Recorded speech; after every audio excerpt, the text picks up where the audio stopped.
আপনার লাইফে কিছু মানুষ থাকবে এরকম যারা খুব বেশি কথা বলবে না, খুব বেশি ভালোবাসা দেখাবে না, খুব বেশি বাঁচবে না, যারা পড়লে ভেঙে যাবে না কিন্তু আবার সোজা হয়ে দাঁড়ানোর ক্ষমতা রাখে, তাদেরকে মূল্য দিতে শেখেন। অবশ্যই এরকম মানুষ আপনার লাইফে আছে।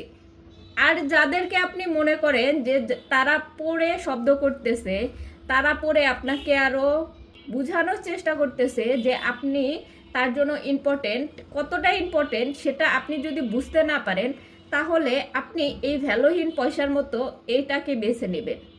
এটাকে আপনি কখনো বেছে নিতে পারবেন না।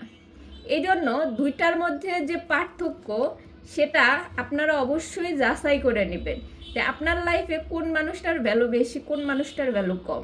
জ্ঞান থাকা সত্ত্বেও কিছু মানুষ চুপচাপ থাকে, তারা এতটা মানুষের সামনে জাহির হতে দেয় না নিজেকে। আর জ্ঞান শূন্য মানুষ বেশিরভাগ চিল্লাচিল্লি, বেশিরভাগ নিজেকে প্রমাণ করার চেষ্টা করে। আর জ্ঞানওয়ালা মানুষ নিজেকে অতটা প্রমাণ করার চেষ্টা করে না। এই জন্য আমরা মানুষকে মূল্যায়ন খুব কম করি, জ্ঞানওয়ালা মানুষদের। জ্ঞান ছাড়া মানুষদের আমরা বেশি মূল্যায়ন করি।